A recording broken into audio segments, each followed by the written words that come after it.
Hello అండి. I'm doctor Praveena fertility centre Khammam. జనరల్‌గా ఓపీలో bleeding ప్రాబ్లమ్‌తో వచ్చే వాళ్ళలో చాలామంది అయితే పీసీఓడీ చూస్తూ ఉన్నాము. మనకి పీసీఓడీ ఏ ఏజ్‌లో మనం డయాగ్నోస్ చేసాము, వాళ్ళ ప్రాబ్లమ్‌ని బట్టి ట్రీట్మెంట్ అనేది ఇవ్వడం జరుగుతుంది. అడల్సెంట్స్ పిల్లలు, స్కూల్ పిల్లలు కానీ, మ్యారేజ్ అవ్వని వాళ్ళు వచ్చినప్పుడు వాళ్ళకి పీరియడ్స్ ఇర్రెగ్యులర్ అవ్వడం 2, 3 మంత్స్‌కి రాని వాళ్ళు, ఒకసారి 4 మంత్స్, 6 మంత్స్ కూడా రాని వాళ్ళు కూడా ఉన్నారు.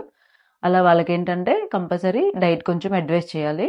జంక్ ఫుడ్ అవాయిడ్ చేయడం కానీ, outside food, sweets, oil food తగ్గించుకోవడము, రెగ్యులర్ ఫిజికల్ యాక్టివిటీ వాళ్ళ డైలీ రొటీన్ యాక్టివిటీలో పెట్టుకోవడం వల్ల కొంచెం వెయిట్ రిడక్షన్ చేసుకోవడం ద్వారా పీరియడ్స్ రెగ్యులర్గా వచ్చేలా చూసుకోవాలి. రెగ్యులర్గా అంటే ఎవ్రీ మంత్ రావాలని లేదు. అట్లీస్ట్ 2 మంత్స్కి ఒకసారైనా పీరియడ్ వచ్చేలా చూసుకోండి.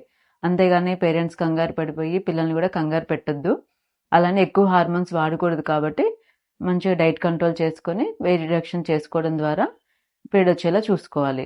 మరీ ఇబ్బంది అయినప్పుడు 2 నెలల కంటే లేటుగా వచ్చినా లేదా వచ్చినప్పుడు పీరియడ్ 5-6 డేస్ కంటే హెవీ బ్లీడింగ్ అయినా కూడా మనం హార్మోన్స్ పెట్టాల్సి వస్తుంది.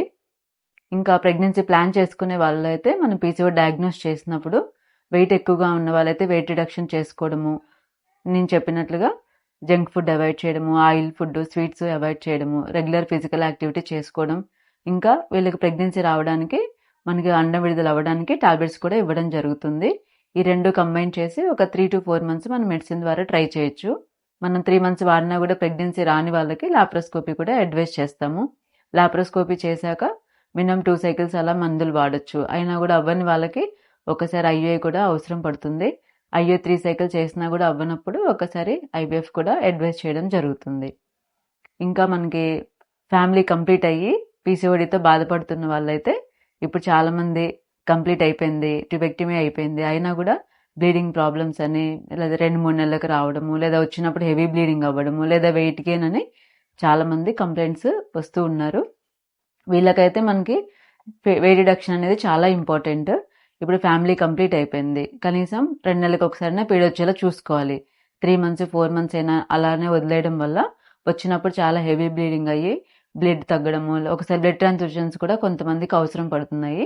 ఎప్పుడైనా బ్లీడింగ్ ఎక్కువైనప్పుడు తొందరగా గైనకాలజిస్ట్ని కలిసి హార్మోన్స్ పిల్స్, బ్లీడింగ్ తగ్గడానికి మందులు వాడడం ద్వారా బ్లడ్ ఎక్కించేదాకా వెళ్లకుండా మనం దాన్ని నివారించవచ్చు.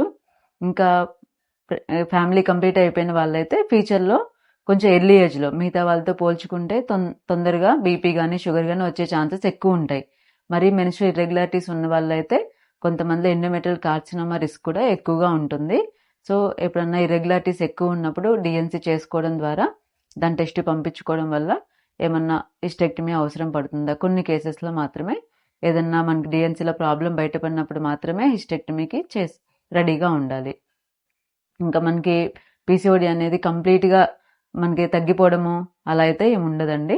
మన ప్రాబ్లంని బట్టి మనకి ఏం కావాలి, రెగ్యులర్ పీరియడ్స్ కావాలా, ప్రెగ్నెన్సీ కావాలా, దాన్ని బట్టి మనకి ట్రీట్మెంట్ ఇవ్వడం జరుగుతుంది. మనకి పీసీఓడి అనేది మెనోపాజ్ వరకు కూడా కొంచెం ఇబ్బంది పెట్టొచ్చు. సో రెగ్యులర్గా పీరియడ్స్ వచ్చేలా చూసుకోండి, రెగ్యులర్గా ఫిజికల్ యాక్టివిటీ ఉండేలా చూసుకోండి. వెయిట్ ఎక్కువ ఉన్న వాళ్ళైతే వెయిట్ తగ్గచ్చు. మరీ ప్రాబ్లం ఉన్నప్పుడు, ఇర్రెగ్యులారిటీ ఉన్నప్పుడు కానీ, హెవీ బ్లీడింగ్ అయినప్పుడు మనకి తగిన టైంకి ట్రీట్మెంట్ తీసుకోవడం వల్ల మనకి పీసీఓడి అనేది కంట్రోల్లో ఉంచుకోవచ్చు. Thank you.